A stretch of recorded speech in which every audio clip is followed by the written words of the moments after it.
I'm Paul Toscano, and you're listening to Gospel Tangents. The best source for Mormon history, science, and theology. I'm Rick Bennett. I'm excited to have Paul Toscano back on this show. 30 years ago, he was excommunicated in 1993, and so we're going to look back on the past 30 years. What has it been like? He was in the church for 30 years, and now he's been out for 30 years. So we're going to have Paul reminisce on some of those things, and you definitely won't want to miss this conversation. Check it out. Well, welcome to Gospel Tangents. It's been 30 years since the September 6th, and so in celebration of that, I have one of the original September 6th. Could you go ahead and tell us who you are? I'm Paul Toscano, and I was and am one of the September 6th. So this is going to be fantastic. We've already gotten Mike Quinn. Unfortunately, Mike passed away. Yes, so we won't sadly be getting him. But we're going to try to get as many of the others as we can. And so for those who aren't familiar with the September 6th, can you give us a little brief definition and then a little summary as we get started here? Yes, I'll be happy to do that. The September 6th, the September is referring to September of 1993. So that's 30 years ago, coming up soon. And the six are Lynn Whitesides, who was disfellowshipped on September 12th of 1993. She was supposed to be excommunicated, but her bishop couldn't do it to her, but it wound up that she's permanently disfellowshipped, so I don't know the difference between that and excommunication. I think they're probably very close. Avraham Gileadi, who does not like to think of himself as a member of the September 6th for whatever reason, and he was excommunicated on September the 15th, which was the following Wednesday. And then Maxine Hanks was excommunicated on Sunday, September the 19th, in Salt Lake City. It so happens that on the same day I was excommunicated in Cottonwood, which is a kind of south of Salt Lake City, in the Murray Cottonwood area. And that was on the 19th. And then on the 23rd, which was, I think, a Thursday, if I recall, of September, it was Lavina Fielding Anderson was excommunicated, although she did not attend her high council or her bishop's court or whatever it was that they held on her. And then on the 26th of September, which was a Sunday, Mike Quinn was excommunicated, and memory does not serve me as to where he was. I know that he could have been in Salt Lake, but I think he might have been in Rancho Cucamonga in California. That's where he lived later on and where he died last year. It would be 2021 right. He died. And so I'm going to introduce you and the audience to two books. One is this book by Philip Lindholm, and I hope you can catch it on camera. And it's called Latter-day Descent. And this it contains interviews with the September 6th and some others. My wife is interviewed because actually Boyd Packer went after her before he went after any of the six, and it was because he went after her that I got involved, and then he went after me through Kerry Hines, our stake president, who was an old friend of his, and that was because Margaret is just a nice person, and I'm much more obstreperous and obnoxious and much more suitable for excommunication fodder. But anyway, this book, it's a really good book. It has a great introduction to the things that led up to September of 1993, and it has the interviews, and it also has an interview from Dean Jesse, who talked about the church's position on why they did what they did. I'm not sure it's as candid as it should be, but there it is in the book. It seems like I remember Philip, because I read that book, and he said that most interviews were generally unedited except for the Dean Jesse, or the last one there. So right, and the other his book was edited quite a bit, quite highly. Yes. I don't know that, but I don't have any doubt that Lindholm was telling you the truth. The other book I could introduce is a book that I wrote called Road to Exile, Conversion and Excommunication of a Mormon Misfit. That's me. And that caricature was done by my daughter Mary, who's an artist. Oh. And in this book, it's really not about all of the others. It's not about the September 6th. It's about how I got excommunicated. It's about, I get converted from Catholicism to Mormonism in 1963, and then 30 years later, 1993, I'm excommunicated. And so after 30 years in the church, I'm booted out, and this tells about how that happened and about my personality that would kind of lend myself to being excommunication material. And it also, at the back, I'm proud of the part that at the back, I put a lot of copies of letters, and we didn't have the email, so they're just letters back and forth, and there's articles from the Salt Lake Tribune that covered this, and they're all in. I got permission from the Salt Lake Tribune to republish them, so they're in this book. But this is a memoir, and this is really more of an interview book. But together with his introduction in this book, I think you get a pretty good idea of what happened. So that's who the September 6th are, and it was a purge. The church says it wasn't a purge, but there's evidence that it was a purge. And it was, I think, orchestrated mostly by Boyd K. Packer, who's no longer with us. He's gone to his great reward. So we won't be talking to him. We won't be able to talk to him, although, the veil is thin. He may show up and defend himself.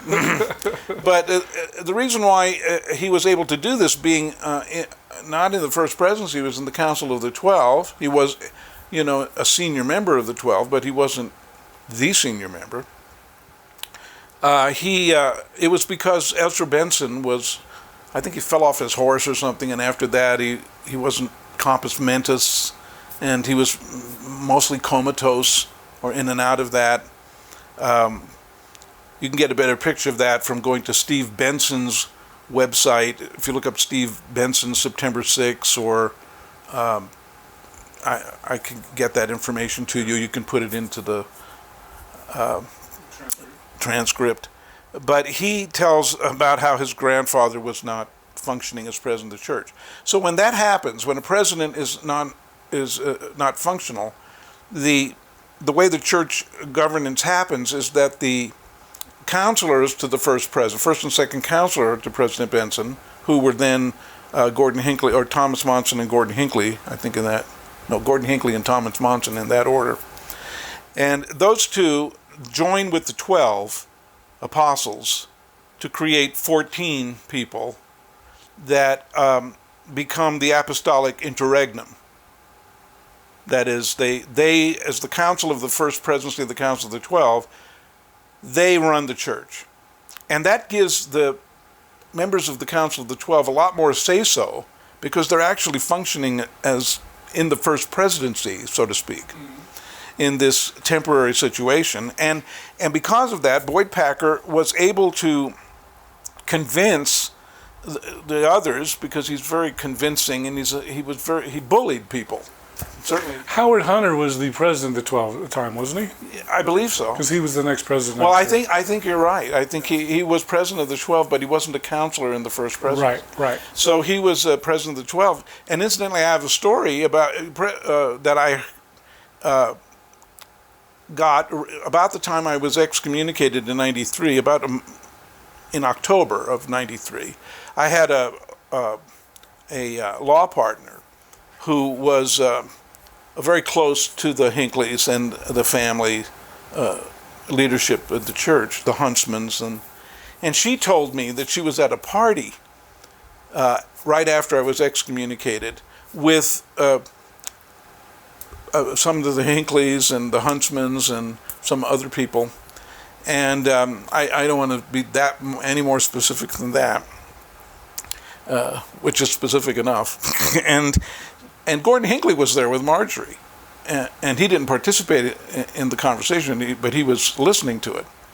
And his son said, well, if Paul and Margaret had been in our stake, they'd never have been excommunicated, because do anything that was apostate. And Huntsman said that he was the stake president for Howard Hunter, who was... Is this John Jr. or Sr.? Senior. Okay. And he was recently passed away as well. Yes, recently passed away. He was the stake president for Howard Hunter, and Howard Hunter's... He told the story at this party. He said, well, Howard Hunter called me up periodically to give him a blessing because has such negative feelings and depression and general dark feelings whenever he's around Boyd Packer. So I derive from these stories that I was told by my law partner, who was present at the party, that the decision to excommunicate the people in September of 1993 was not a unanimous revelatory decision of the leaders of the church. Well, it's funny to me because Packer wasn't even, he was probably middle of the Quorum of the 12 back in 93, right? He always overextended himself. When he was a junior apostle, he managed to get Harold B. Lee to make him in charge of the Adult Correlation Committee, to make Hinckley in charge of the children's program, the primary, because he was such a bully. I mean, I remember when I was at BYU, and I was Scott Duncan was the editor of the yearbook when I was a senior. Or maybe I was a graduate student. Did you grow up here in Utah? No, I was born in Brooklyn, New York, and grew up in Southern California. You don't sound like you're from New York. Well, I can. I can sound like that. Anyway, if you get me off, we can't get back. What was I don't know what I was talking about. Anyway, you were talking about somebody at your school that was the student body president. Oh gosh, I was going to tell a good story. Oh, sorry. That's okay. I can't remember what I was going to say. What was I talking about? I was talking about Boyd Packer, and I think you asked me a question. He was in the middle of the pack of the Quorum of the 12. He was in the middle of the pack, and I was saying that he bullied his way to get into the leadership. He had more authority than his seniors in the Council of the 12, right, because he was very good at positioning himself. He just was that way.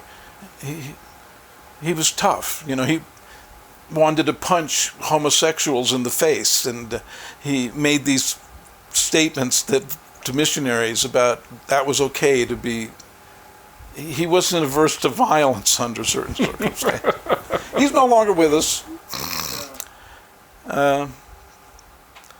So anyway, I got myself derailed and I can't get back on. So I'll let you ask me the next question. What are we talking about? We're talking about... Okay, well, so it's just funny that because basically you said President Benson was incapacitated, yes.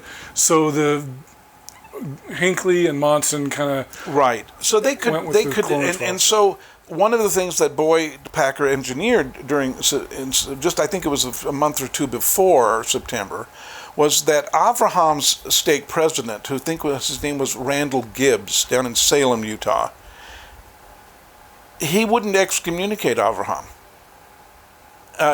He was told by Malcolm Jepson, who was the area president of that area where Salem is in Utah County and Sanpete County. He was a 70. He was a 70, and he was told to get Avraham excommunicated by, he said, the first presidency and the apostles. That's how he put it in his journal.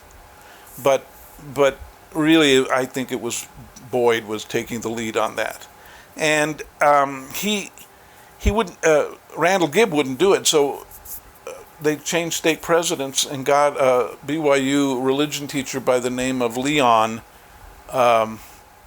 Otten, O-T-T-E-N. And Leon Otten, he spelled his name like L-E-A-U-N, Leon Otten. And he did it. He excommunicated Avraham. And Avraham, within 18 months, got rebaptized. And he never wanted to do interviews. He never wanted to participate in anything related to the September 6th because he was humiliated by the whole experience and felt like he had never done anything wrong. Well, the five of you were more left-wing, right? And then he was more of a right-winger? Is that a good way to say it? I suppose. We're not talking politically. Right. We're talking religiously. Avraham is very conservative.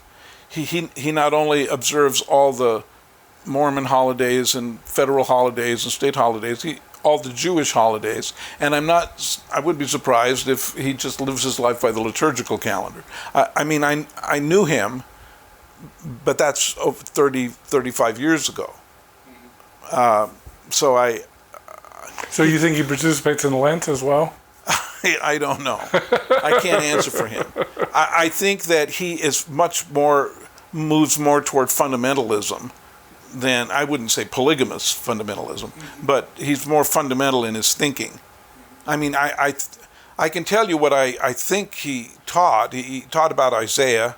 He presents himself as an Isaiah scholar. I am not qualified to make a judgment on that. I don't know how he would be received among credentialed Isaiah scholars at, schools of theology, but he may know more than they do, for all I know, because I understand what credentials are actually worth. It depends on the person, not really the school, and their firepower. And I think Avraham had considerable firepower. It wasn't that. I think one of the things he may have said that got him crosswise, to be honest with you, is that throughout the Book of Mormon and in some places in the Old Testament, there is a phrase that the Lord will set his hand again the second time. This is repeated in several places in the Book of Mormon, Book of Ether, Nephi, and Alma. There's this phrase about how the Lord will set his hand again the second time. Well, you can interpret that to mean, Mormons can interpret that to mean the restoration. Jesus came and then the restoration of the gospel happens through Joseph Smith, and that's, again, the second time. But you can also interpret it to mean a second time. A third time. A third time, right? And if Avraham was giving that idea out, it's going to go, there isn't going to be yet another restoration because Mormonism failed. Right. If some people were picking that up from whatever, I'm not saying he presented that. I'm saying if that was picked up, then it could have led to a misunderstanding that would have led to his excommunication. I'm not saying that that's what happened. I'm just saying that, as I recall, if memory serves, that was one of the things that I'd read in his book on Isaiah. But my memory isn't that great. All right. So tell us what kind of precipitated the whole problem? Because it sounded like your wife was kind of the one who set it off, right? Well, yes. Yes. In a way, it's kind of like the fuse was lit over her, although the explosive had been being stacked up for a year before it.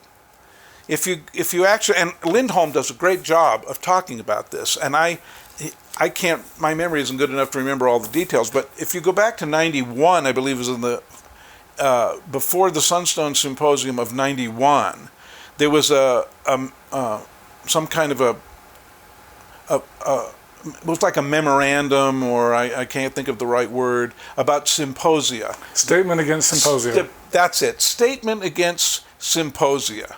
Oh, I'm so glad you're here to help me. But it came out in 1991. Now, before the Salt Lake Sunstone Symposium, which happened for many years, beginning in the 70s, it was called the Theological Symposium. It is not that anymore. Theology is nowhere to be found, I think. But back in those days, it was called the Salt Lake Sunstone Symposium, and BYU professors would come to it, people from the other universities in the state, teachers, PhDs, researchers, historians, church employees from the church historian's office would come, and they put on quite a show. It was quite a show. I never really attended Sunstone until 1985, which was the year the Hoffman bombs went off in October. But I went to the Sunstone Symposium that year, made my first presentations then. And then I made 2 presentations a year right up until the time I was excommunicated, and I think maybe into 1994, and then took a hiatus until about 2003. Margaret made her first presentation a year before mine in 1984. So before that, I wasn't really aware what was going on.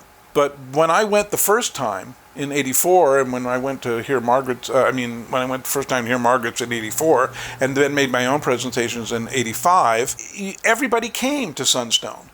It was not considered off limits until 1991, when I thought I turned this off. When the church issued a statement on symposia putting it off limits. And that was in 1991 that they issued 1991 when they did that, I'm sorry. And after that, that's kind of got things, there was tension. The intellectuals began to feel tension. See, I can remember because I was in college, and I remember being like, "What are they talking about?" Because I don't think I'd even heard of Sunstone in '91. And then somewhere along the line, Dallin Oaks, who was made an apostle in '84, and in '84 I actually went to see him because I was his research assistant briefly for a few months when he was president of BYU. Oh.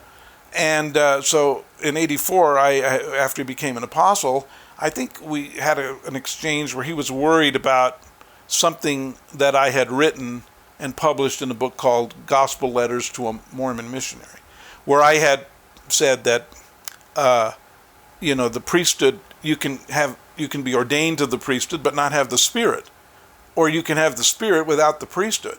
I said that optimally, priesthood bearers should have the office and the charismatic gifts, but they don't necessarily come. That's what the section 121 says. The powers of the priesthood are separately connected to the powers of heaven. But if they aren't, amen to the priesthood of that man, which means that if you don't have these charismatic gifts, if you're not connected to the Godhead through the Spirit, your priesthood, your official functions are going to be valid, but you're not really going to be functioning in the priesthood in any significant way. Well, he was all worried about this. He says, don't you think, Dallin Oaks is telling me, don't you think this is dangerous? I said, well, yeah, you're worried about people who have charisma, but you haven't appointed them. That's what you're worried about. I don't see that happening a lot. What I see happening a lot is you ordain people who don't have the Spirit.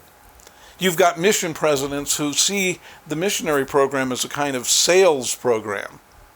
I mean, that's why you had baseball baptisms in England. That's why this kind of stuff happens. You send boys on mission, and you send men, you get them out of business, and you think somehow their business experience is going to translate over into being mission president, spiritual leader, priests, and of the Most High God, and they're not. They're just not, and you don't seem to worry about this. And he said, well, we're doing our best. I said, I don't see that. I don't see that you're doing your best. And I may have told this story before, but I said to him, I'm not saying you're not apostles. You're just the worst apostles we've ever had in the history of Christianity. And he was so startled at that statement because no one addresses the apostles as equals, which is the reason really I was excommunicated. I was insubordinate, by which they mean I treated them as equals, and they cannot tolerate that. And so that's really was the root of my excommunication. Margaret's excommunication, which came 7 years after 1993, on November 30th of 2000, she was excommunicated for advancing the priesthood promises that were made by Joseph Smith to women. And that's why she was in a pickle.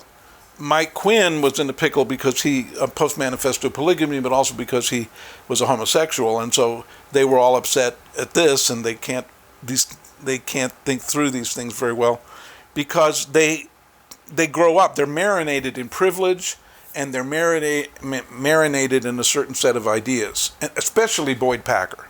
Now, this was not true of some of the other apostles.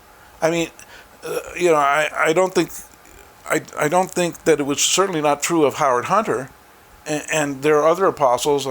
I think even like Jeff Holland, he makes mistakes, but you can see he's not marinated in this sense of elitism and privilege, but some of them are.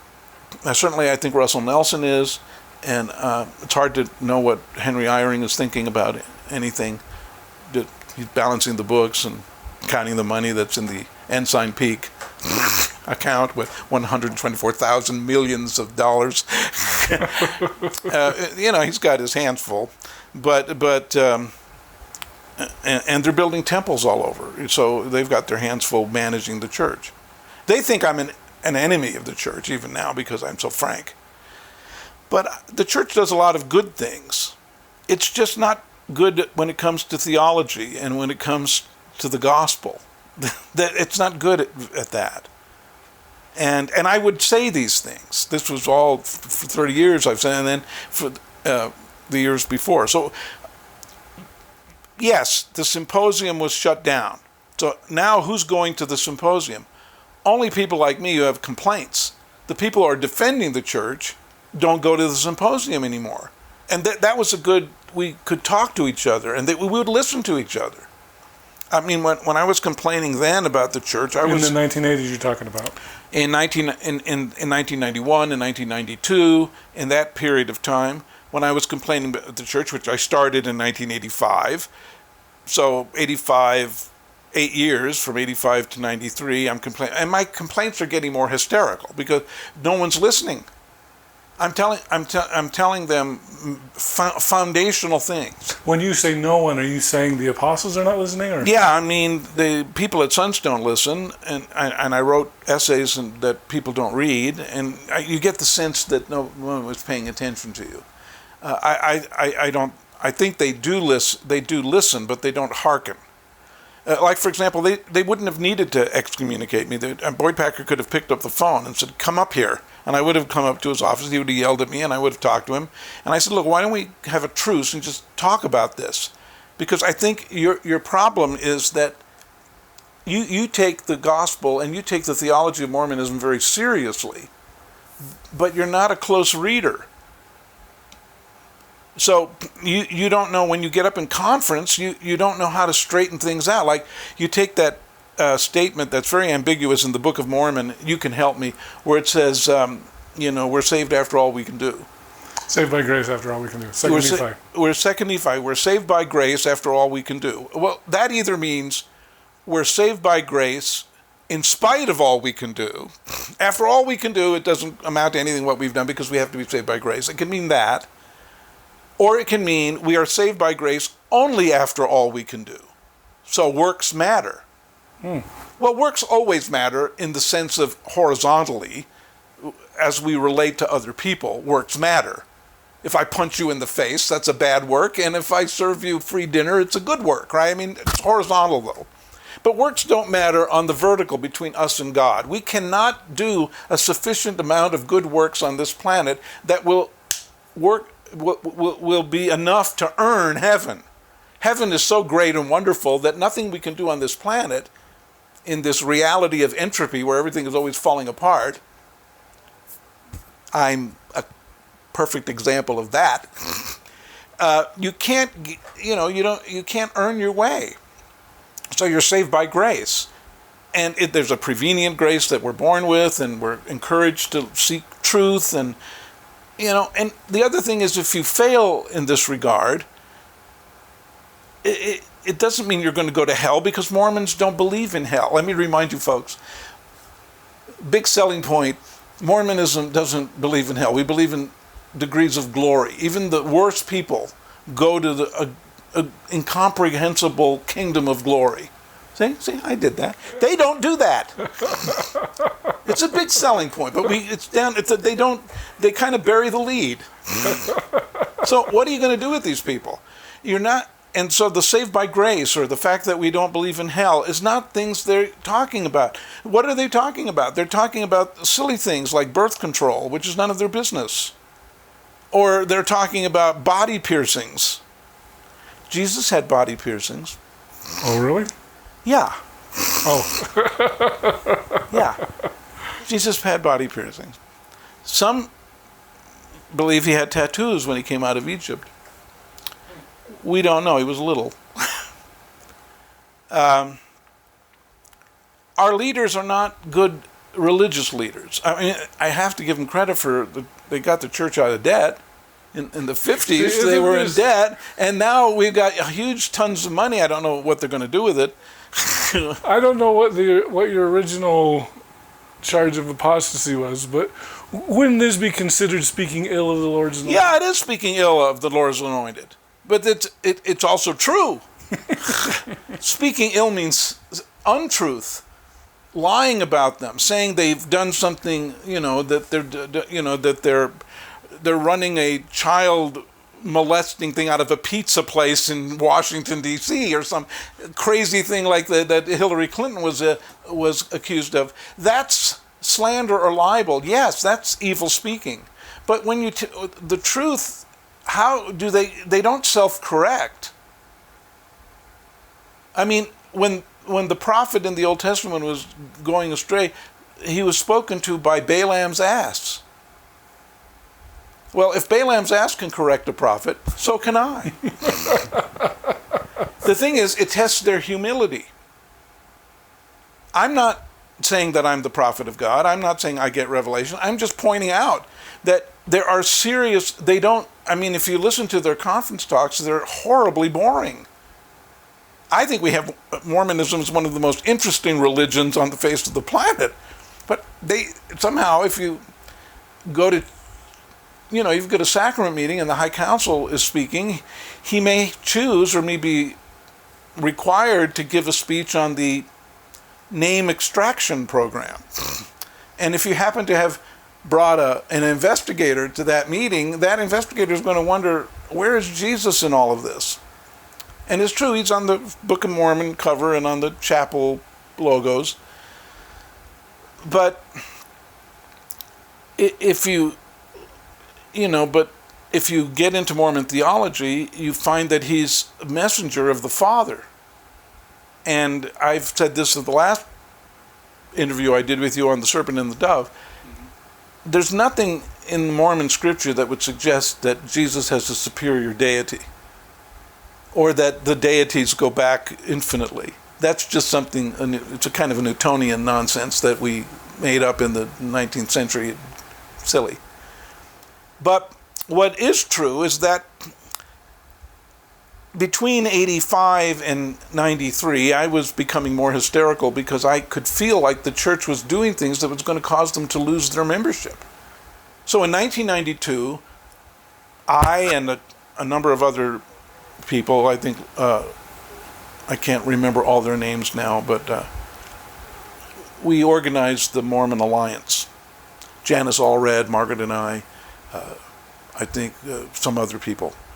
We all got together and we formed the Mormon Alliance with the idea of defending the church from defamation from without, and also from abuses by leaders from within. So the idea is that we don't want to be abused either foreign or domestic. We don't want either one of those things. We want the saints to be able to think freely and express themselves without fear or favor, and that we can stand up to the people outside the church who are getting the wrong idea about what kind of a religion we were. Well, one of the things that the Mormon Alliance trustees took on two things that I can recall that were controversial. One was they put you can still get these case reports about physical, sexual abuse by bishops on younger people, and we were collecting those reports and giving a voice to those people and trying to get the church to respond to those and defend itself, but they never respond. We don't apologize, says Dallin Oaks. they don't apologize. He also said something about don't criticize leaders even if it's true. Yeah, don't criticize leaders because we're appointed by God. You can't criticize us. Well, then why in the Doctrine and Covenants is there a whole section about how to excommunicate the president of the church? Why is that there? Why has Jesus criticized the Sadducees and Pharisees? Yeah, he's the supreme being, but not when he was on earth. He was just a rabbi from Galilee, that, podunk place up north. That it's crazy. Of course you have to be able to bring your leaders to account, because if you don't bring your leaders to account, and Joseph F. Smith, the sixth president of the church, gave discourses about don't just be followers. You have to stand up to the leaders and, don't be cowed by them, us.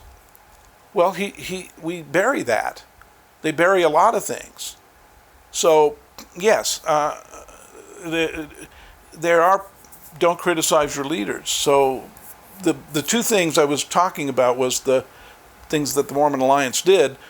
One was the case studies, which were about bishops, and mostly bishops, who were, because they have the interviews with children and with young people, and there were cases where the bishops were sexually abusing. This is not about satanic stuff. It was just actual reports. And there were cases that went to court, and they were all sealed, and the church settles these quietly. But these leaders have to be brought to account, because they're not perfect people. They make mistakes. Some of them commit crimes.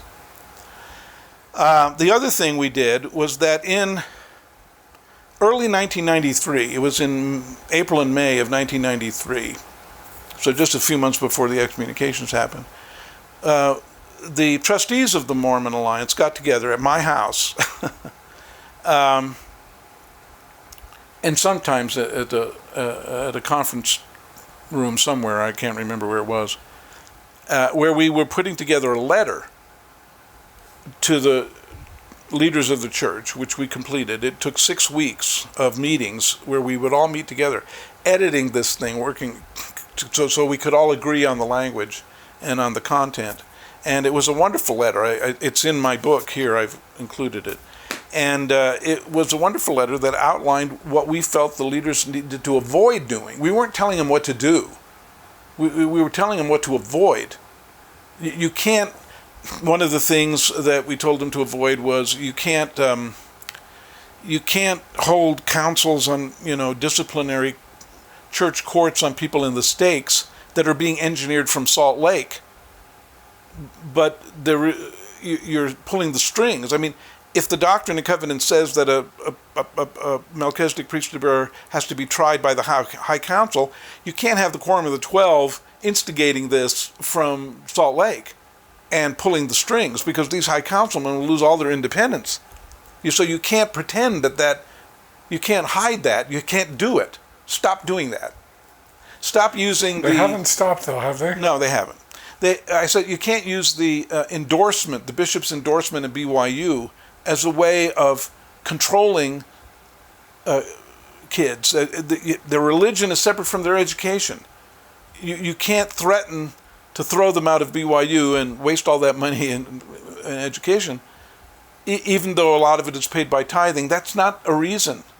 I mean, you complain about the federal government extorting us by handouts, we won't give you the federal money unless you obey us. That's kind of what you're doing. Stop. Because the kids will remember and they will lose their faith.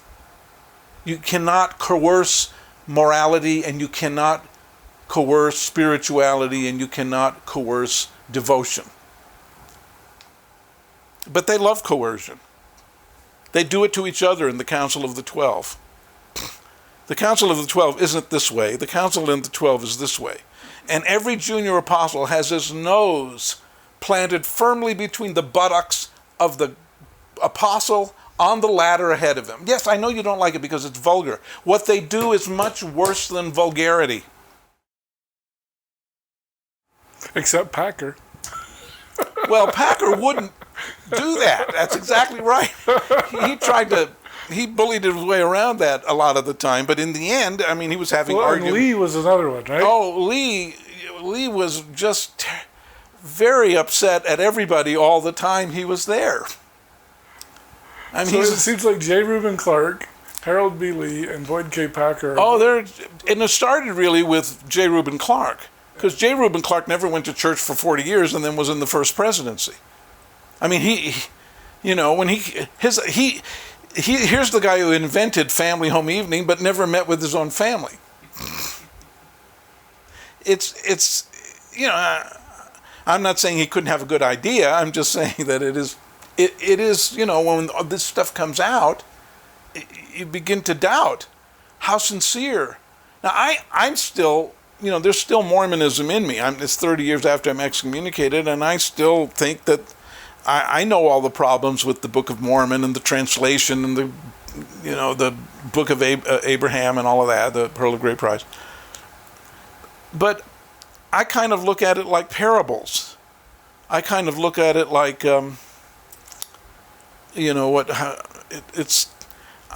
historians are trying to find out who was Shakespeare written by the guy in Stratford, or was it Edward de Vere, the Earl of Oxford?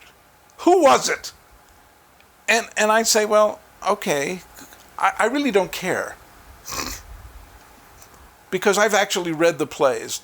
There's value in the plays regardless of who wrote them. Now, of course, people like John DeLynn and others are going to say, but Paul, the book presents itself as a history.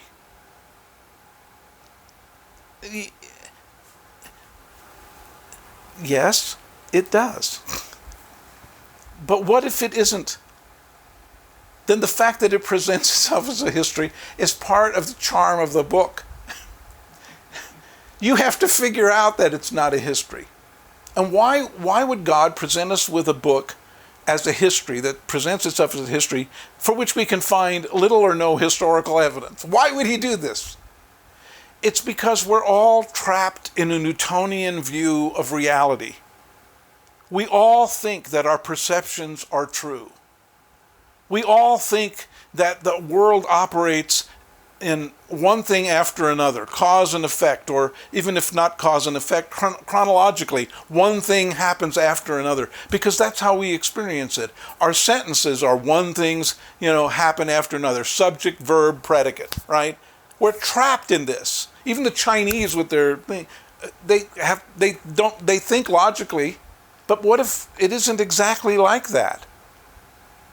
One of the great investigators of UFOs is the astrophysicist and one of the guys who invented ARPANET, a very great scientist by the name of Jacques Vallée, whose books everyone should read now that the Navy has admitted that the UFOs are not hoaxes and not the product of deranged mental thinking.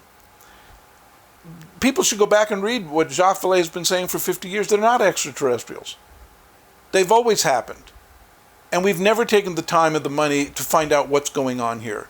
But one of his conclusions is that these phenomena are happening to break us out of this perceptional trap that we have, that we understand that our perceptions are telling us the truth about reality when actually it's a partial reality. What we see is only a part. We're seeing the elephant's trunk and think it's a snake, but there's more to it. There's an elephant there somewhere. And we get this when we scientists are telling us that the universe is we only see 4 or 5% of it. 96% of the universe is beyond the electromagnetic spectrum. It's not something that we can even examine. And how can we have the arrogance? How can we have the arrogance to believe that our perceptions and our science with this? It's a great methodology. I believe in science. I love science. It's silly to say you believe in science because it's not a religion. It's a process.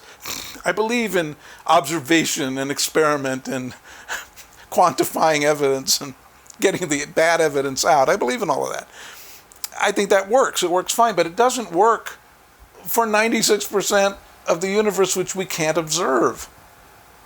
And so the Book of Mormon is in the tradition of sacred texts that are not susceptible to historical or scientific inquiry, nor should they be, because we should be looking at the content. We should not be looking around Denmark for Elsinore and where did they bury Hamlet, or trying to figure out where Rosencrantz and Guildenstern landed on the shores of England. We should be reading the play for what it tells us about human nature. And so we should be reading the Book of Mormon for what it tells us on the frontispiece. What does it tell us about the Supreme Being, Jesus Christ? That's what it's for. It's not to prove we're right. That's why we want to find Zarahemla, so that we can say to all the other religions, God's talking to us and not to you. But the Book of Mormon isn't there to be about us. It's there to pull us out of our conceptual bubble. And you know, in politics and in the secular world, if you want to know what's going on, follow the money. But in religion, when it comes to consciousness, when it comes to the spiritual world, you have to follow the anomalies. And if you follow the anomalies, if you follow out-of-body experiences and near-death experiences and remote viewing, and open your mind to the possibility they're not just hoaxes and the product of mental illness and delusion, and you start looking at the studies that have been done almost for 120 years by very competent people, you realize that the Book of Mormon falls in the tradition of that. It's not a roadmap to certainty. It is in fact to break our lust for certainty and to force us to live in like the man in the New Testament who said, Lord, I believe, help thou my unbelief. You know, we have peaks and troughs. We have to negotiate the fact that certainty is, you can't have it. The more the island of your knowledge grows, the more it borders on the sea of the unknown, the more questions you have and the less you think you know. People with a tiny island of knowledge are always certain because they don't have any cognitive dissonance. They don't have enough island to, you know. But if you have a big enough island of knowledge, you're going to always feel like you don't know anything. And your criticism of others has to be based on that. So I'm reluctant to dismiss Mormonism just because Joseph Smith made mistakes, or to dismiss the Egyptians' religion because they seem to be heavily involved in very large blocks of limestone, you know, and very physical. The pyramid was very physical. You know, I can't get in their mind. It's too long ago. But, you know, I might be able to get into the mind of Joseph Smith and Emanuel Swedenborg. I could get in Joan of Arc and Mechthild of Magdeburg and Hildegard von Bingen, these mystics. And Joseph Smith, I can think, is like that. And as soon as you get a mystic, the first thing they want to do is have sex with somebody. It's like those camp revivals that they used to have in the South. All the kids would come and then they'd hear the preacher and then they'd go out and they'd have sex in the woods. I mean, you know, what can you do? They're human beings. But that doesn't, you know, it doesn't mean that there isn't value, right? Just because the gold mine is under a pig farm and you got to dig through a lot of manure to get to the gold doesn't mean there isn't gold down there, and there is. But nowadays we are so concerned about the history of Mormonism that we have completely abandoned the theology. So those are the kinds of things I was saying between 1985 and 1993, and those, you know, I have books of essays. A couple of them were published by Signature Books, and a couple of them I self-published because I wanted to have the copyright. And you can look those up on Amazon. You put Paul Toscano in Amazon Books, and you can see the 14 or 15 books I've written. Most of them are, there's a couple of novels, and there's mostly essays, because I wanted to keep a record. And that's why I wrote this book. It wasn't really to combat the church, but I wanted to leave my record of what happened to me. And I'm glad that Lindholm wrote this book, because it kind of tells what happened. And In 1992, we created the Mormon Alliance, and then in 93 we wrote the letter, and then a lot of things were happening at BYU. There were BYU professors who were up for tenure, and they didn't get tenure. I think David Knowlton was one of them, and then there was another professor, I forget. Bob Rees? I don't think it was Bob Rees. It was a woman. It's in the introduction of Lindholm's book. He talks about it. And before that, there was in '79 there was Sonia Johnson, and then Fawn Brody and Dale Morgan. There were other historians who got crosswise with the church, but that's because the leaders of the church have this linear idea that everything about the church has to be perfect. This obsession with perfection. I've taught my daughters and my granddaughter, perfection is the enemy to goodness. This obsession with being perfect destroys goodness. And this cancel culture, woke culture that we've got now, is you make one mistake, you're canceled. Well, that is a tiger you have by the tail, because it's going to come back and eat you. So I think we tried to say these things.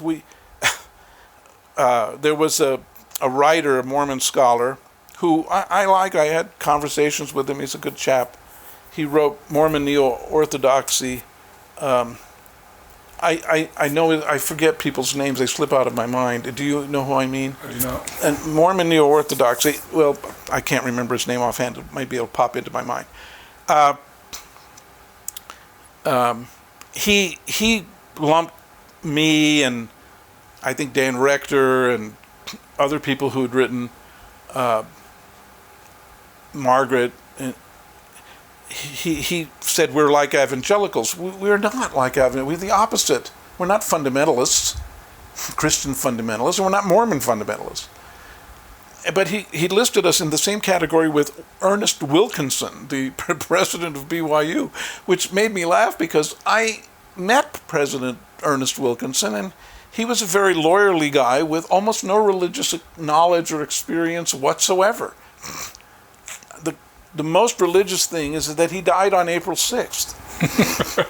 I felt that was well timed for him. I wish him well wherever he is. So by 93, a lot of stuff was brewing. There was a lot of tension. I mean, I think that Dallin Oaks gave a talk about alternate voices and how we can't have any alternate voices. And you've always got to sustain your leaders, even if they're wrong, that kind of thing.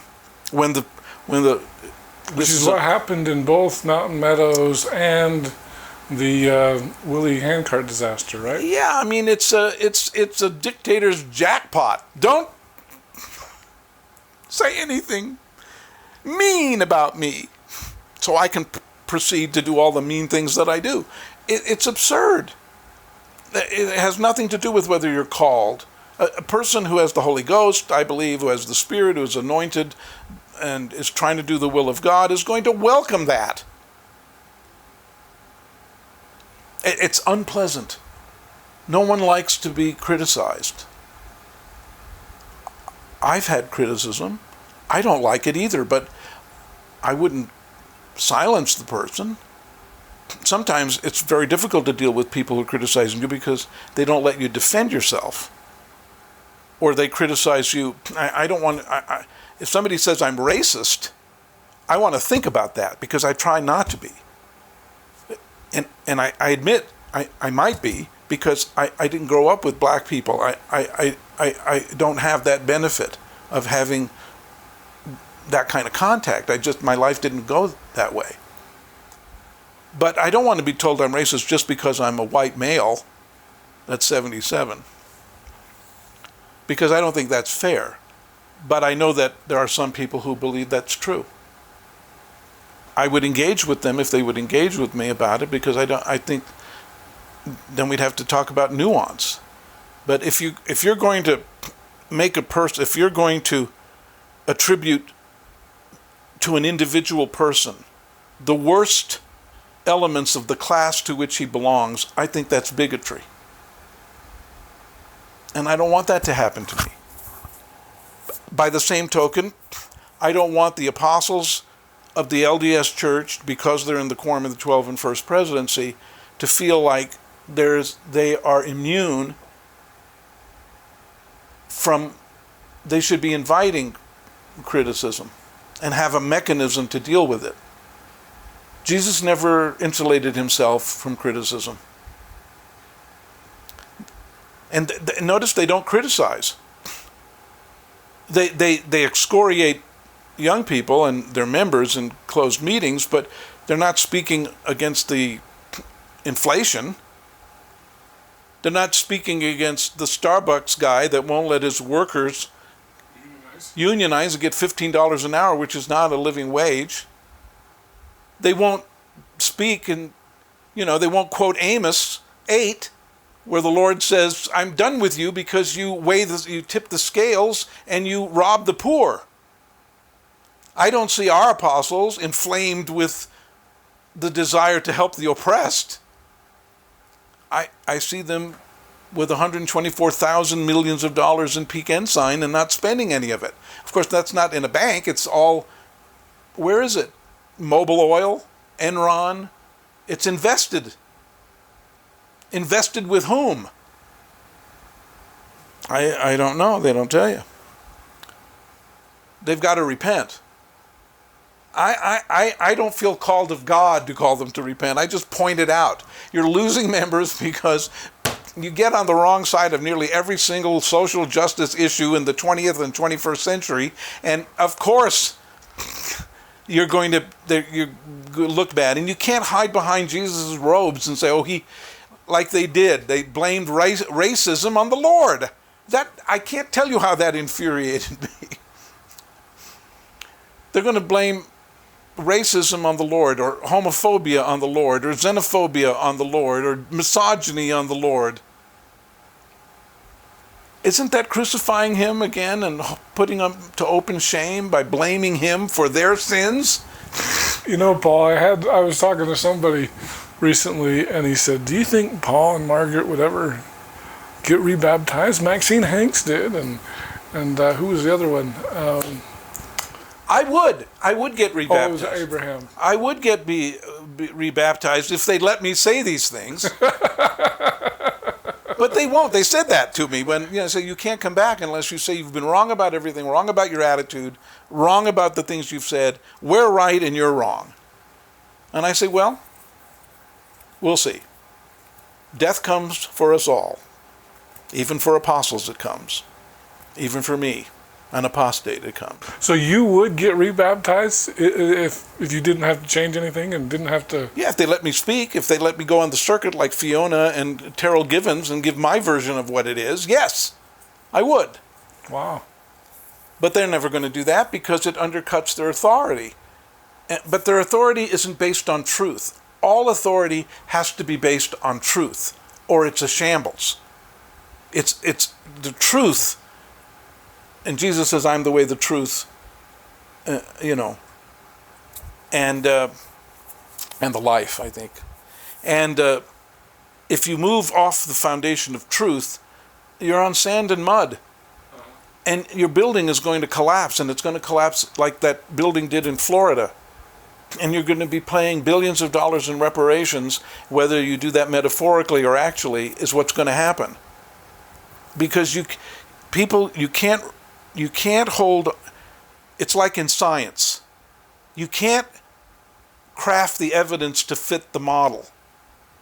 You have to follow the evidence and change the model. And scientists have a really hard time doing that. And like scientists, they're very vain. And they like to be reminded of all the good they've done. But it's the scientists who made fracking possible.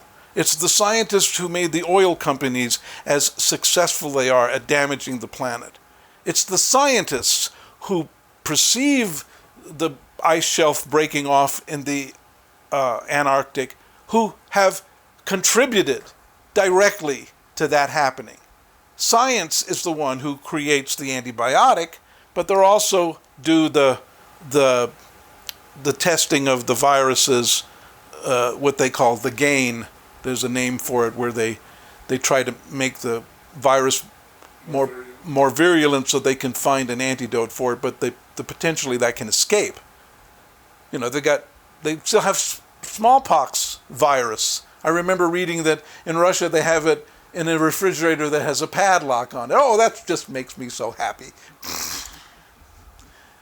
And so, yeah, scientists want to be thought of as the good guys, but when you look past that, and you remember Hiroshima and Nagasaki and the hydrogen bomb things that they blew up and the downwinders that they damaged in southern Utah because they said, oh, that cloud's not going to, yeah, it's fine. Or what is the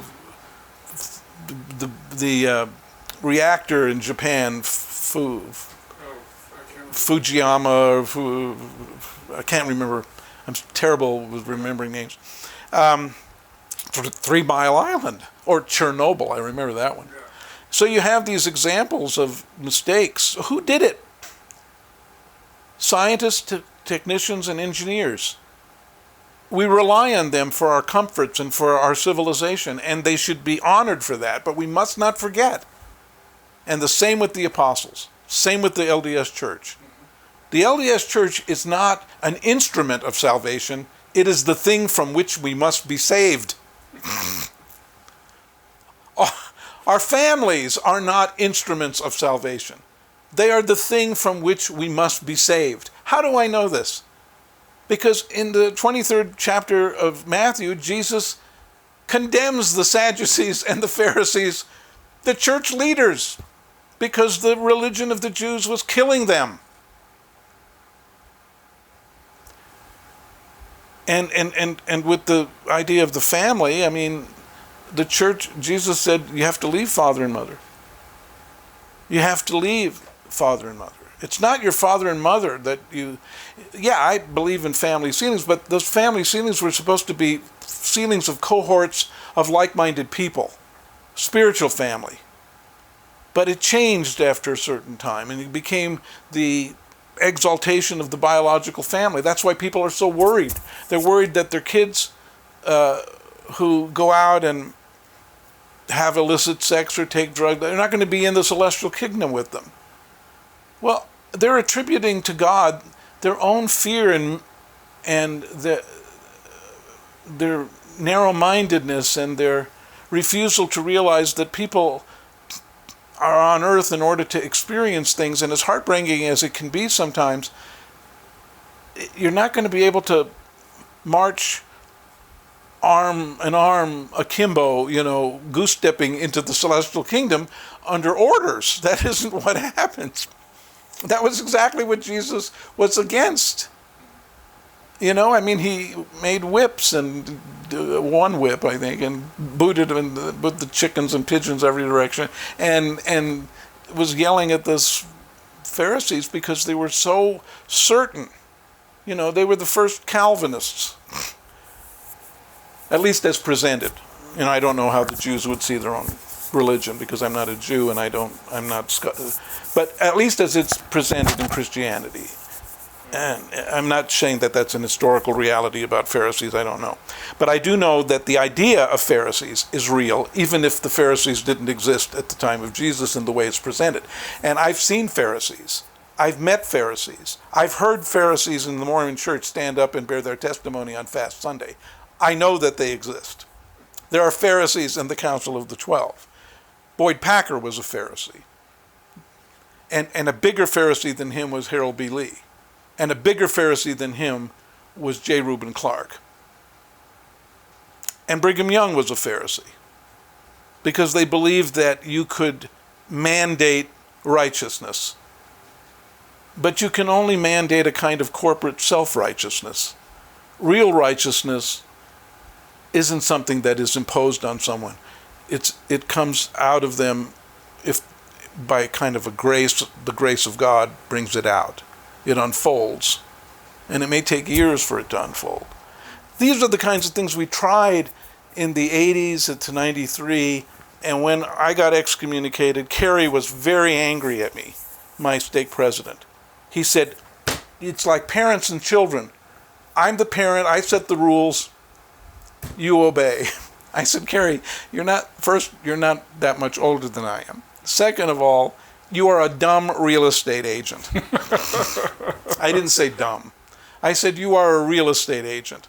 You don't know anything about theology. Stay out of this, because I can tell you what's going to happen.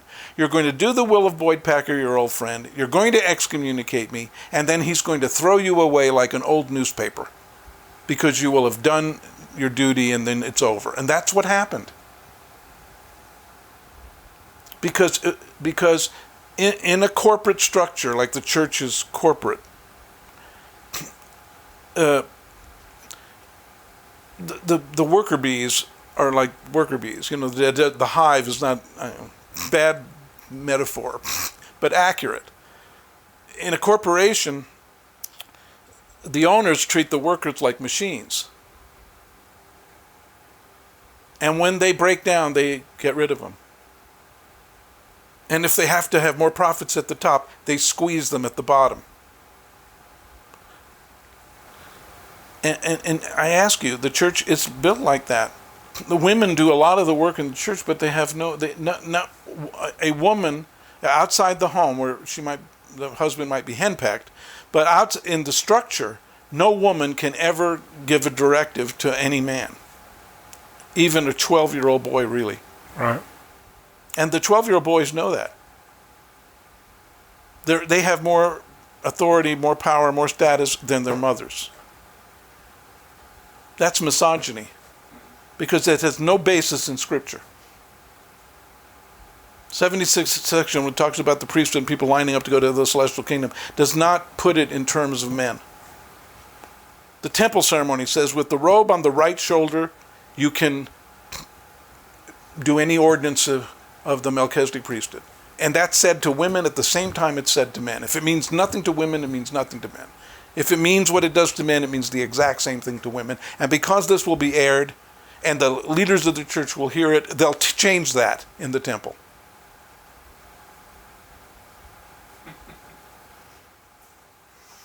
So yes, we said all these things, and because I did, I was excommunicated. And well, one of the things I'd like to do is, could we jump into the timeline a little bit closer? And Sure. You asked, I've done my thing. You're going to cut and edit this however you want, and that's right. Tell me what your question is. Lead me, guide me, walk beside me. We've got a good sense for the things that you've advocated and the leaders had problems with. So let's talk about the timeline. About when did you first learn you were in trouble, and talk about the events that happened leading up to September 9th. It was in August. Well, first of all, on June 17th, Margaret, my wife, had a... This is in 93? In 1993, Okay. on June 17th of 1993, Margaret went down to BYU at the invitation of a women's group called Voice, which was it wasn't a sorority, it was just a group of BYU co-eds. And she was asked to give a presentation on, not the Mother in Heaven, it was on images of the divine, the female divine. And so I'm going like this, folks. This means a slide projector. That's what I'm indicating here. I carried the slide projector down and set up the screen, and I would work the slides. That was my job. And she had a gazillion slides of artwork all over the world that showed images of female divinities. And that's what her presentation was. Female divine images from across the world, what they might look like and what they might mean. At the end of this presentation, the girls, who are very perspicacious, they're not dumb by any means, they said, well, what do you think about the Heavenly Mother? And she said, well, I think Mormonism has a Heavenly Mother. And why don't we hear about it? Well, the Mormon doctrine of the Heavenly Mother has been repressed, but it's there. And all of that. And they had a conversation, it didn't get out of the way. It turns out, though, that there was a reporter from the Daily Universe, the school paper there. And it also turns out that the faculty advisor to the Daily Universe newspaper, which incidentally I had that job once in the past. I was on the communications faculty at BYU and was in charge of the student papers when Dale Van Atta and others were there that eventually became regular journalists. And anyway, there was that Visor was on vacation because it was in June. And so I think that was I got the wrong date. It had to be on June 16th that we went down. Because on June 17th, the very next day, the universe appears, and Margaret's picture is on the front page, and on it says, "Mother God repressed, scholar says," something like that. I have it in I have a picture of that. Here it is. I can't. You won't see it very well because it was a very poor reproduction. But you can. Here it is. I'll show you that there's a. And it's June 7th, and it says, "Mother God repressed, voice told." Voice being the name of the student group. Well, Boyd Packer reads it. I think he may only read that newspaper back then. And he was furious. So he finds out who the stake president is of Margaret and me. And it turns out to be Carrie Hines. And Carrie Hines was an old friend of his who worked in the Seminary and Institute program in Brigham City before he became a general authority, before Boyd Packer became a general authority. And one of their buddies was Melvin Hammond. Melvin Hammond was in an area presidency in Mexico at the time. And Carrie is our stake president. And Boyd is in Salt Lake presiding in as being an apostle. So he doesn't call Carrie directly because he knows he shouldn't. Because that's what the DNC says. Thou shalt not influence the stake president over judicial matters, right? Apostles. So he picks up the phone and calls Melvin Hammond and triangulates. He said, why can't Carrie keep her quiet? Why can't he control that woman? That woman. That's what he said. We learned this much later. In October of 93 is when I learned about it. But what happened on June 17th was that. Well, that day, Melvin calls Carrie and says, Elder Packer called me, but he says, why can't you control that woman? And so Carrie immediately calls Margaret and calls her in for the next Sunday to meet with her. And I said, well, I'll go with you, Margaret. No.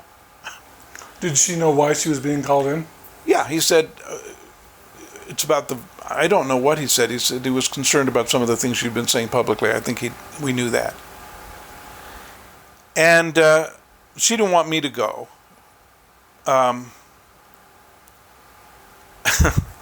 Well, the reason why, I guess I can say this, Margaret and I had an argument.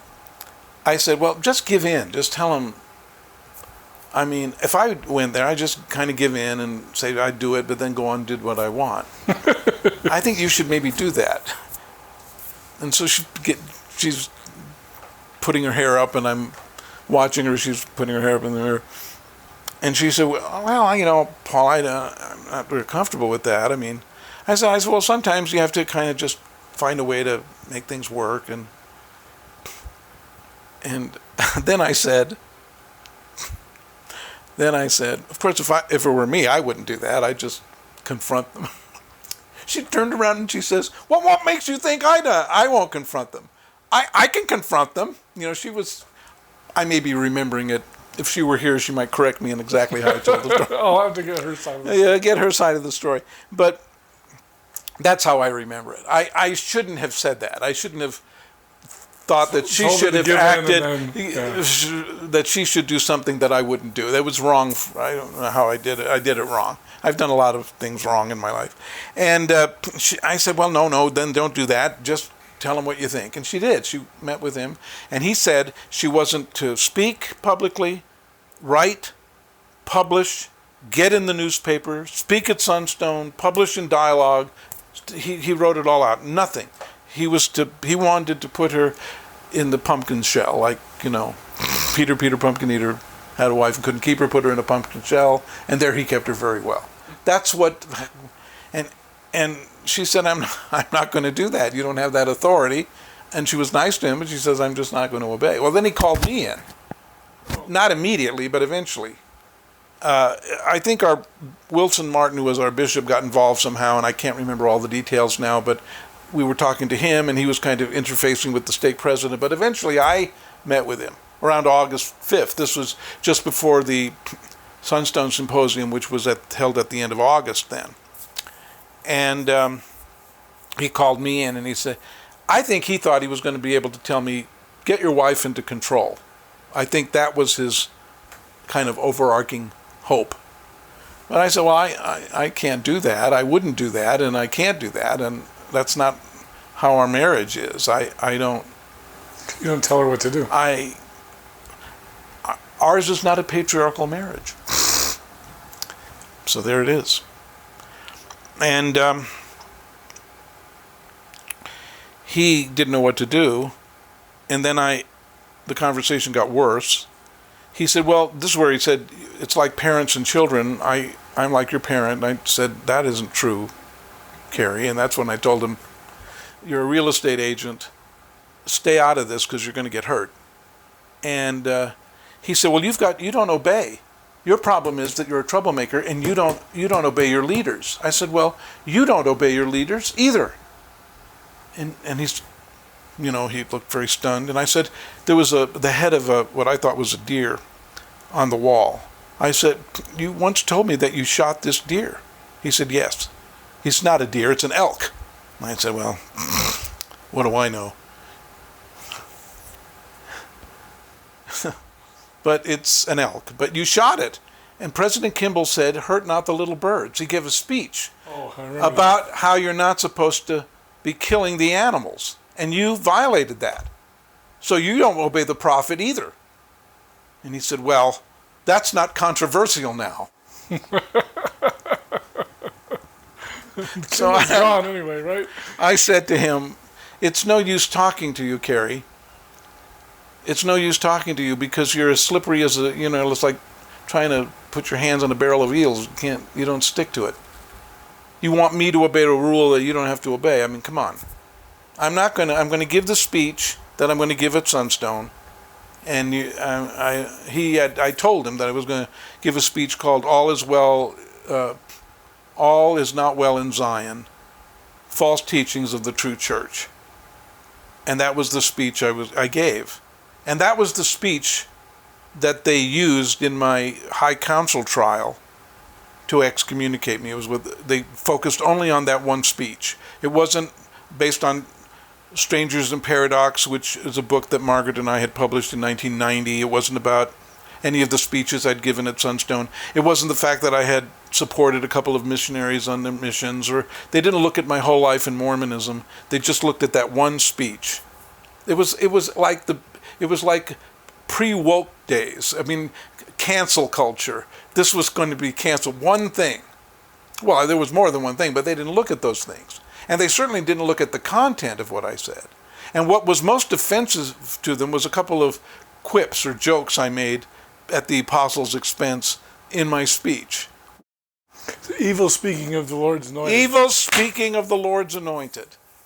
I said, Russell Nelson had said when an apostle enters the room, we should all stand. And I said, maybe we should all stand and leave. And it was funny at the thing, but when they played the tape, it wasn't funny before the High Council. They didn't find any humor in it. I also said, well, Moses said, take off the shoes of thy feet. And I said, maybe we should just take off. And so they didn't like my humor because it's sarcastic and mean, and it is. But telling truth to power when power doesn't want to listen to you, you sometimes have to resort to, it wasn't an ad hominem exactly, but, these rude remarks. Try to wake them up. They don't wake up. They just get very, very angry. And the High Council was very disturbed by this.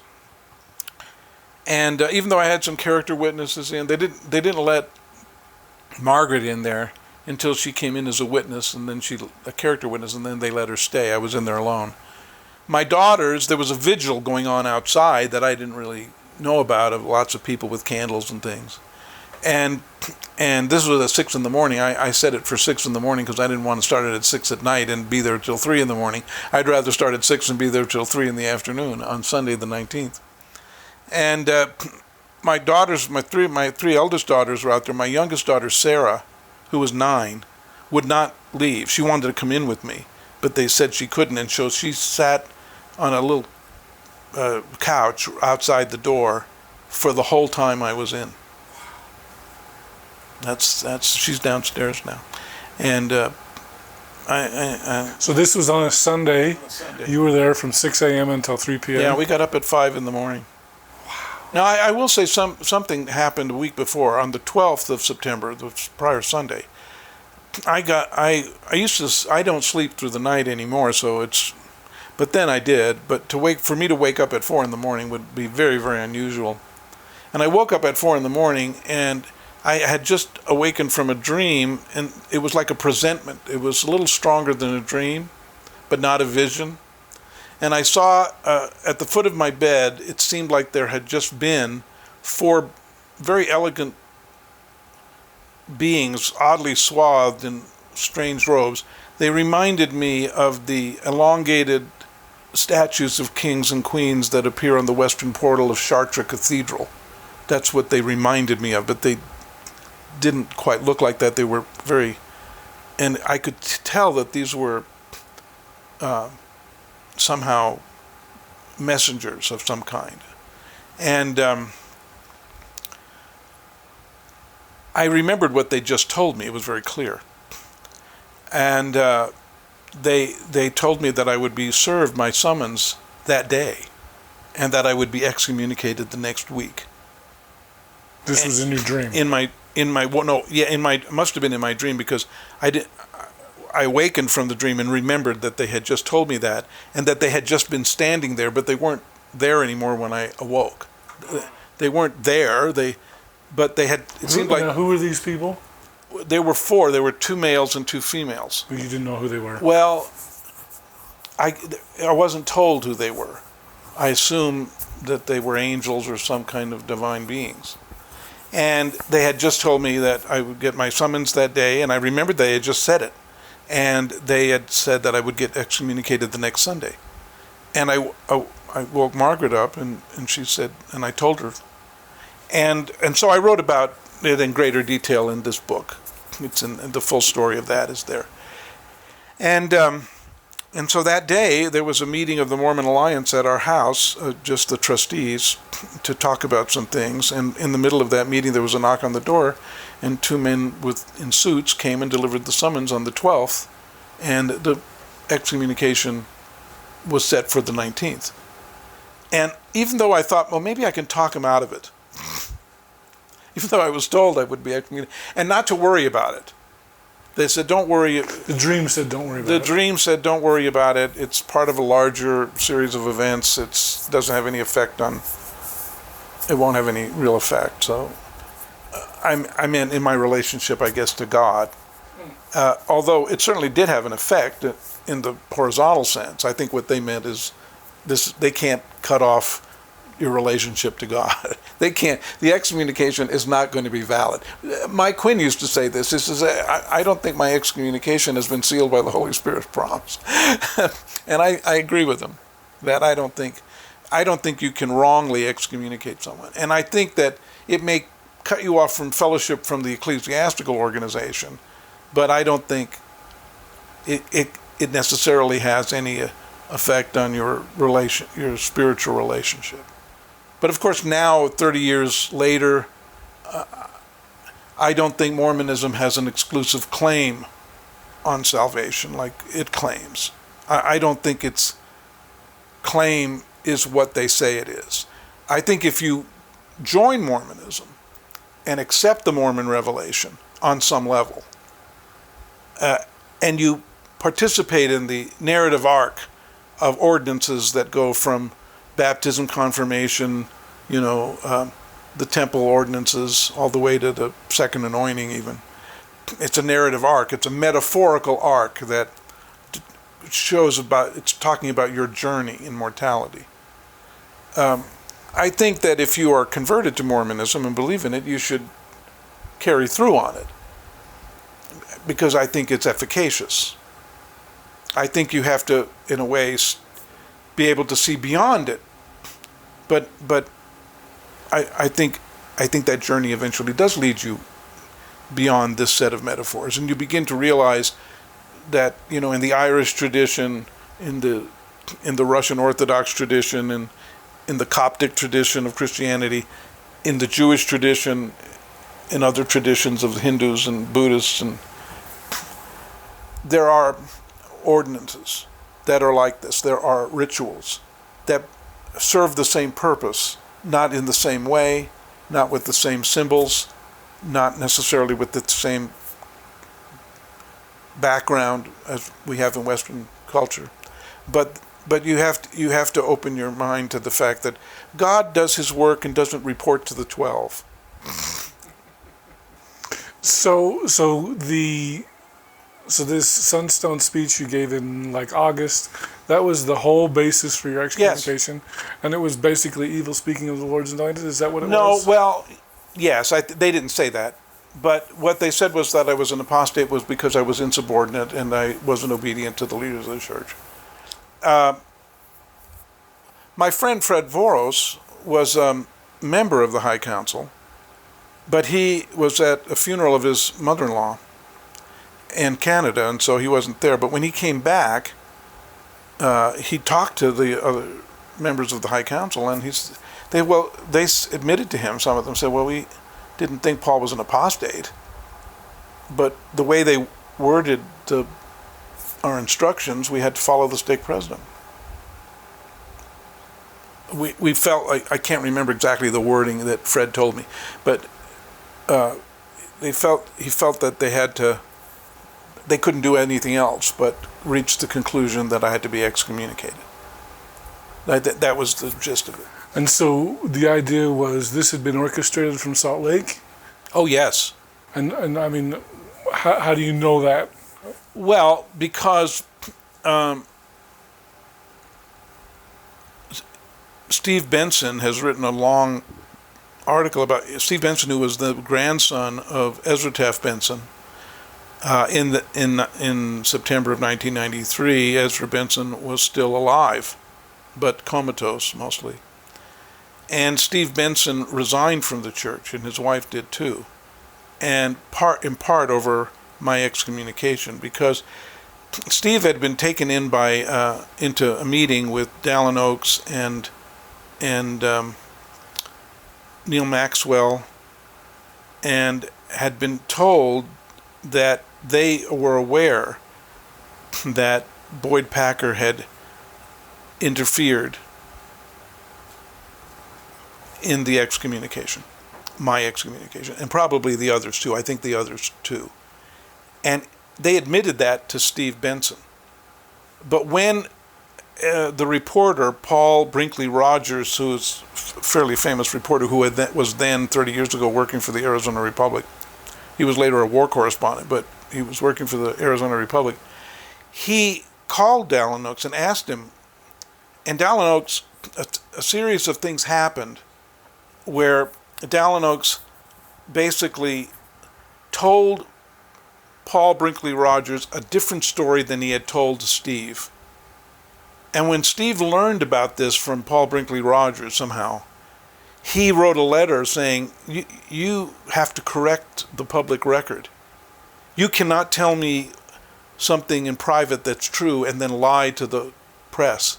You correct it, or I will expose you. And he tells all about that in his Steve Benson. Steve Benson. In fact, here on my phone, I looked up the it's called The Mormon Curtain. The Mormon Curtain, folks. Steve Benson. It's on the internet. It's called Inside Confessions and Outside Cover-Ups. Excommunicated Mormon intellectual Paul Toscano exposes the intellectual and moral dishonesty of the LDS highest leaders. And he published this on February the 8th, 2007. And you can look it up.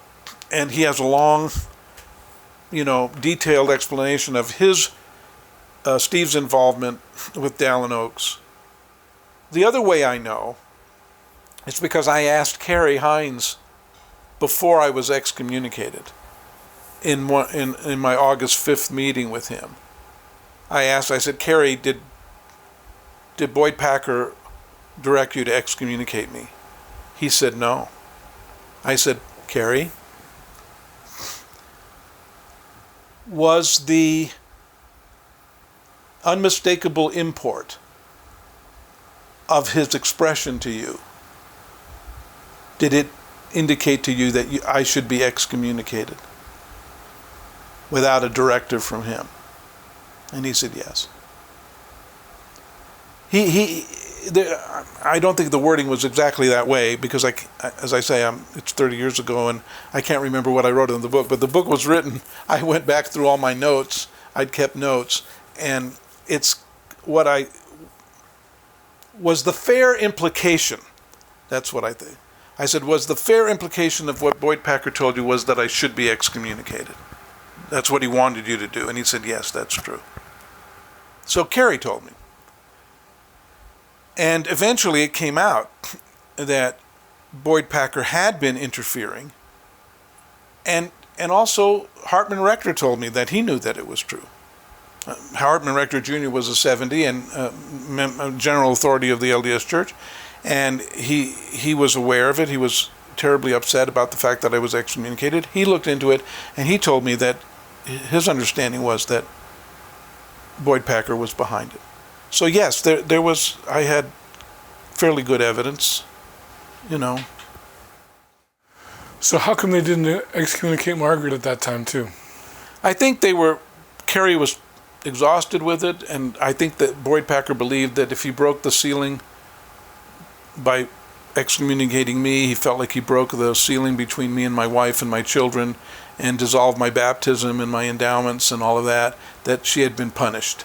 But not quite, because she kept going, writing and publishing and speaking and being more influential. I mean, she's a tenured professor at the University of Utah, right? I think he got around to it. I think part of the reason he couldn't find a bishop that would do it. We now know that he had contacted a bishop and a couple of bishops or something where he had tried they wouldn't do it. So Margaret was actually excommunicated by a high council because he finally found a stake president who was more than enthusiastic about doing it. So it was the same stake president? No, a different stake president excommunicated Margaret, although Kerry Hines appeared as a witness. Because she was excommunicated for not obeying Kerry Hines' letter that says she shouldn't publish. That's why she was excommunicated, for disobedience to her former stake president. And you could tell he didn't want to testify against her, but he was required to. Yeah,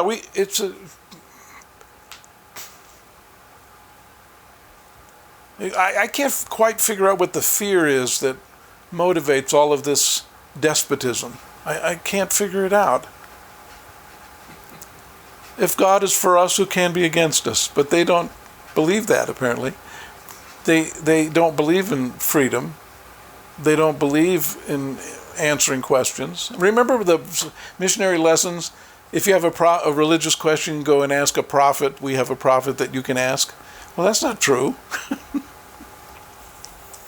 You're not going to get. I think your discussions were different than mine. Was that something in your missionary discussions? Yeah. Well, I went on my mission in '66, so now here it is, according to the tape, 2023, on March 15th. So it should have been the September 7, right? Well, technically, Avraham really didn't want to be in it. He was in and out like through a revolving door. So Margaret, it really was the September 7. Yeah. Technically speaking. It just took 7 more years to get Margaret. It just took a while for him to get somebody to do it. And so I was baptized in 63 and excommunicated in 93, and here 93 to 2023 is another 30 years. So on March 18th of 2023, I will have been excommunicated for as long as I was a member. Wow. And that's not quite true, because I was excommunicated in September, but Yeah. let's just look at it less detailed. In 2023, it'll be 30 years since I was exed, and I was in the church for 30 years. So I don't know how long I'll last. I might not last until you've edited this and got it posted. I hope you last that long. That happened to me with John Pratt. He passed away before I could publish the interview, so I don't like it when that remember happens. John Pratt. Yeah. He looked a little more frail than I do, but COVID got him, so. when your number's up, your number's up. Yeah, so. Yeah, so afterwards, the aftermath, there was part of the aftermath was calling out Dallin Oaks for lying to the press. And I wrote an editorial that hurt him badly, I think, because I'd said, which was a true statement, I said, look, he's a special witness of Christ. When a witness lies, they destroy themselves as a witness, because they're on the stand under oath. If they lie, the question is always going to be, are you lying now or were you lying then, right? You're a liar, so just tell us, or are you lying again? I mean, how do you trust a person who lies? See, that's why lying for the Lord doesn't work. The idea that they can cover up things or tell an untruth or half-truth. No, because then nobody's going to believe them. Who will believe your report, says the scripture. If the trumpet give an uncertain sound, who will prepare for the battle? That's how St. Paul puts it. Well, you can't lie. You can say, I can't answer that question right now because I have to keep it confidential, because if I tell, other people could be damaged, so I'm not going to comment. You can do that, but you can't advance a fallacy. And you can't cover up things that embarrass you because you're doing something you shouldn't be doing. And you have to expose yourself to critique. Jesus did. Let's take this woman to the master. See what he has to say. She was caught in the very act of adultery. What do you say? Do you follow the law of Moses? Or are you going to come up with something violating the law of Moses? Yeah, it's tough if you're, and, let he who has not sinned cast the first stone is kind of a saying that, yeah, how is that working, the law of Moses, for you guys? Is that working really well for you? It's keeping you out of trouble, is it? You want to stone her because she's in trouble, but how's it keeping you guys out of trouble? That's what he's saying. Our leaders don't want to be questioned like Jesus allowed himself to be questioned. They want to be called elder, elder in the marketplace. And we call Jesus by his first name. They have been seduced by corporatism and elitism and insularity, and the belief that because they have these offices that they have all the gifts, but the gifts don't necessarily go with the office. They go to people who happen to be born with those gifts. And they don't like people like were in the September 6th, any of us, or any of the other people, the many other people that have challenged them, the many other people who have not been excommunicated but who have resigned, or are struggling to figure out how to get rid of their membership, or who have been disfellowshipped or whatever. I mean, there are good reasons to be excommunicated. If you're blowing up the chapels of the church with actual dynamite, yes. Or if you're defrauding people, yes. But if you're just questioning authority, no. Because the entire religion is based upon a person who questioned authority.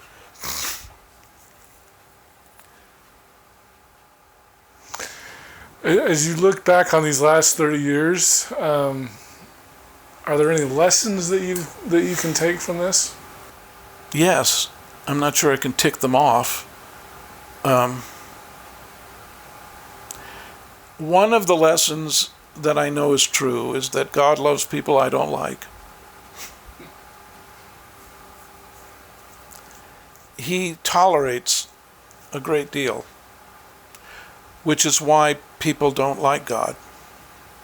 They hate him because he doesn't interfere in Afghanistan, he doesn't stop earthquakes or tsunamis, he doesn't stop volcanoes, he doesn't stop viruses, he lets people starve in Africa, he lets oligarchs take over Russia and America to a certain extent, and he lets Pinochet, the CIA put Pinochet in power in Chile on September the 11th, 1973.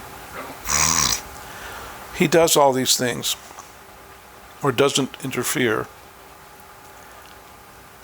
And I understand why people get very angry and want to become atheists because of it.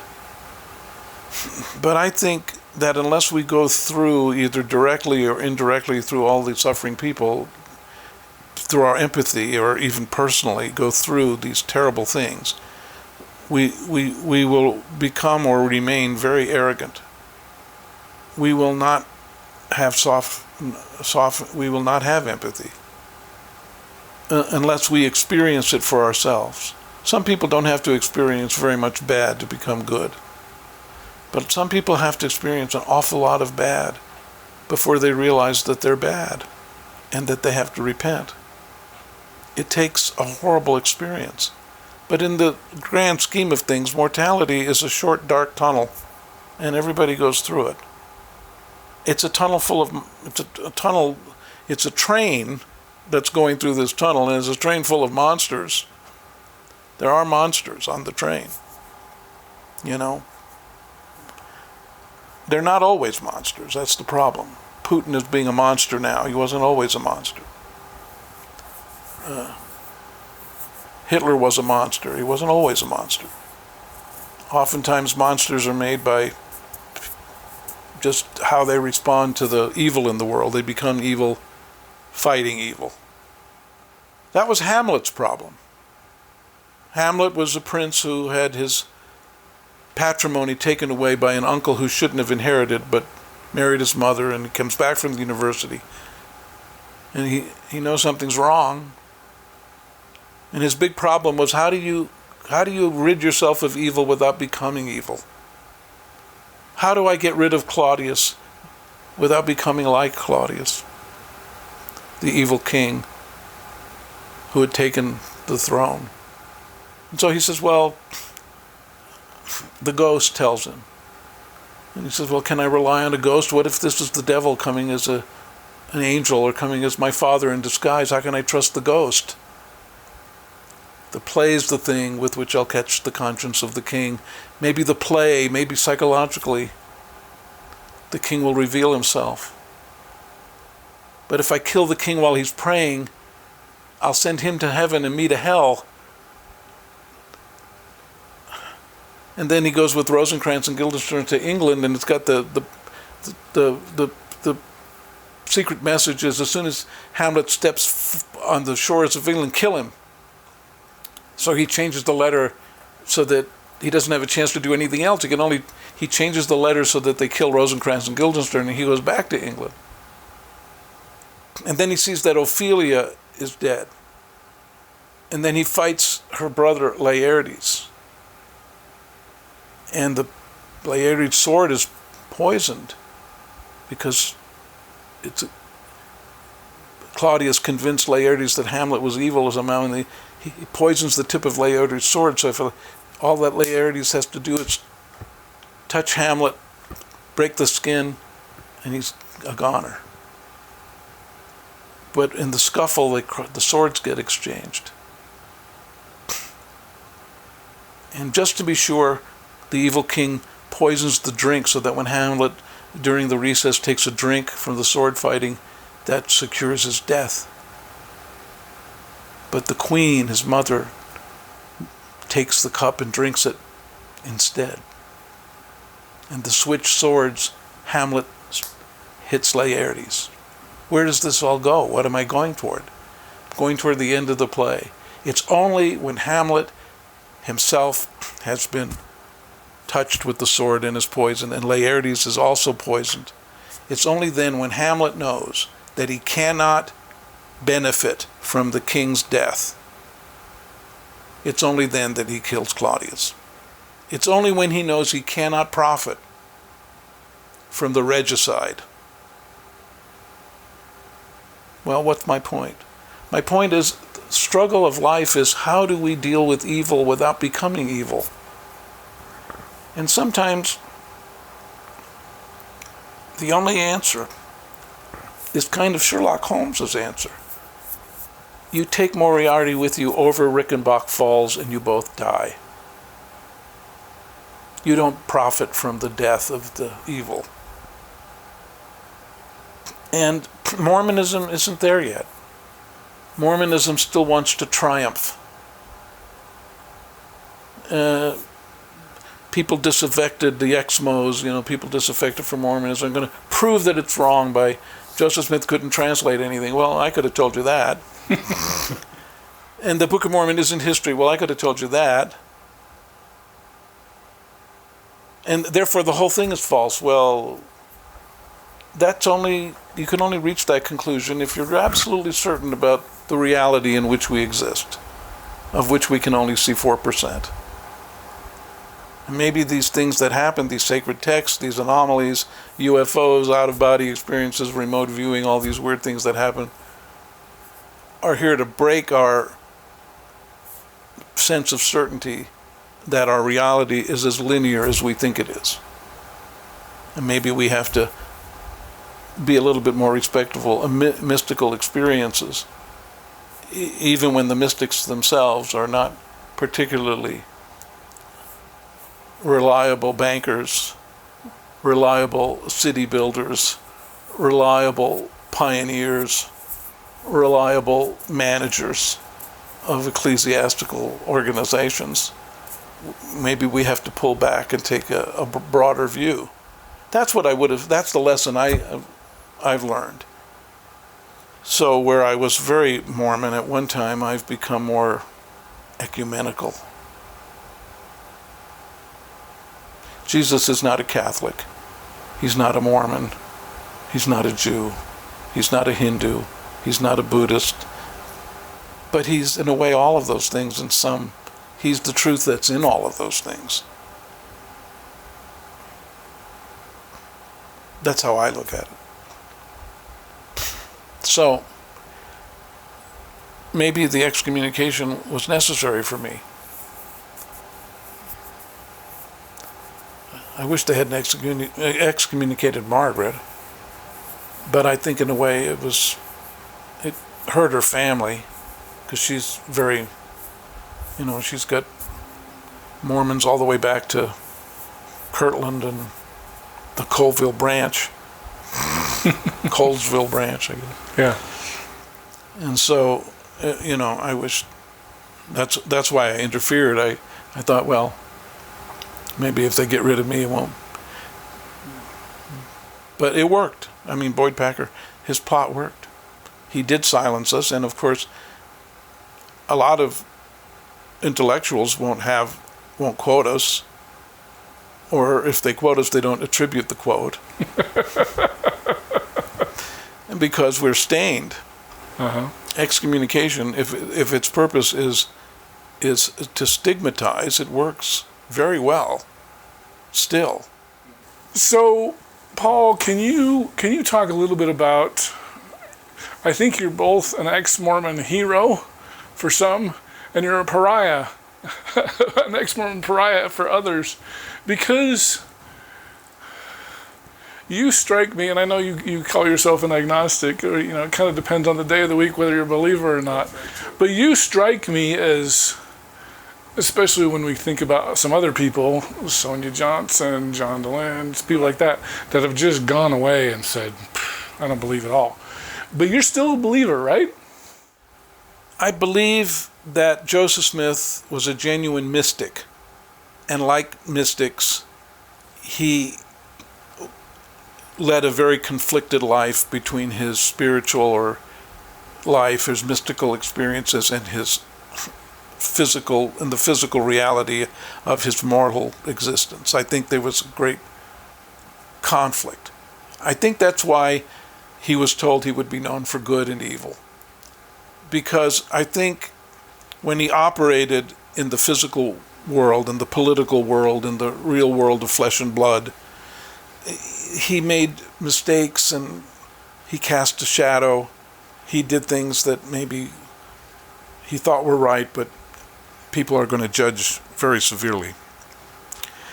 I don't think that affects what he said about his mystical revelations. I don't think if you read the Book of Mormon, not in its history, but if Margaret once did a study of what the Book of Mormon has to say about war, and if you just take out of all of its, pull out of it just the war ideas, things related to war, it's a wonderful text, an anti-war text.